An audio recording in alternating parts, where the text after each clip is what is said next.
Kiss, kiss, kiss, kiss, kissing, kissing under.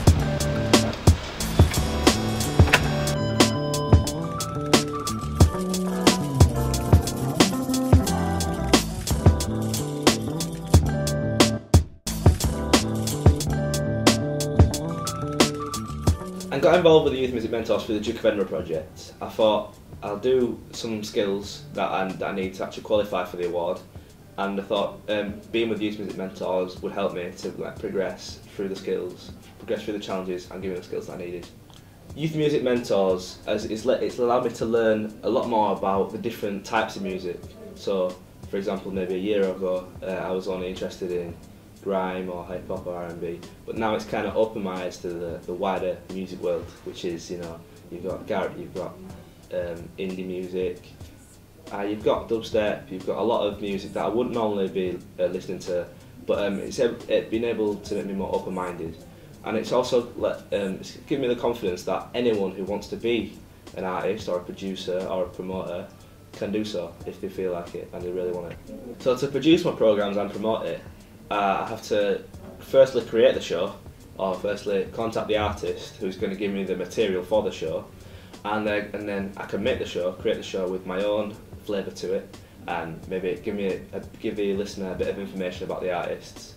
And then we record the show, and once it's finished we can get it on Myriad, on the system that we have here, and we can get it onto SoundCloud where it can be viewed by people around the world. And my current podcast, the one that I made in summer, has been listened to by many people around the world. I've had viewers in France, people in the Virgin Islands in the US, and people from London, Birmingham, Blackpool and Southampton.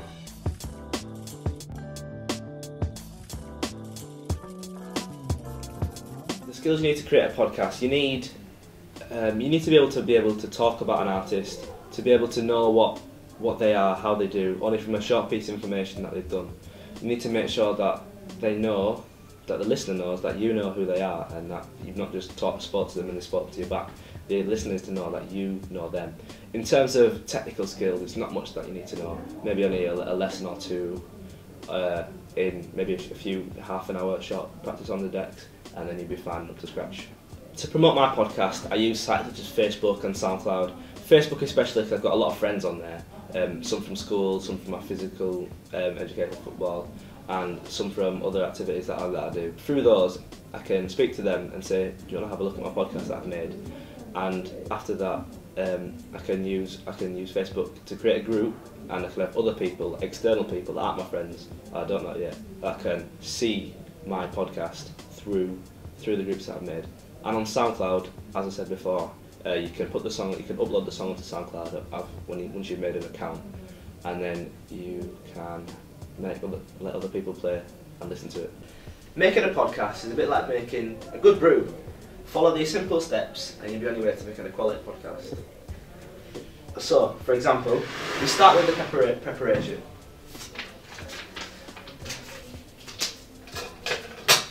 Yeah, book the studio first.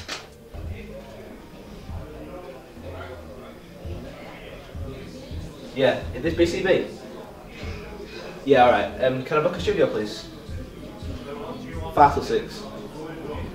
Studio 3, please. Is that alright, yeah? Alright, cheers. Bye. You need to select your music.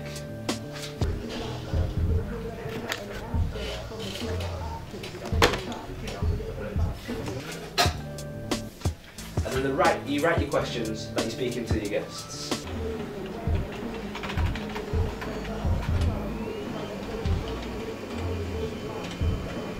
Then we move on to recording. When you're recording the show, use the information that your artist will have given you. You need to make sure that you know what you're talking about, and that the listener knows that you know your artist and you're not just anyone. Make sure you set your microphone and sound level so that it's not too loud or it's not too quiet. Make sure they can hear every word.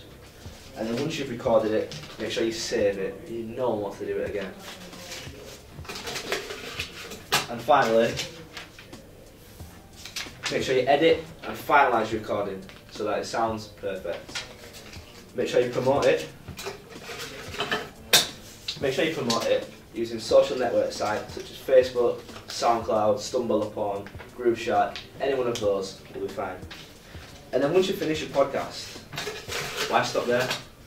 Look for new artists. Make sure maybe you could do another one, maybe another 2, maybe another 3. There are lots and lots of artists around your area that want promoting, and this is going to be the key.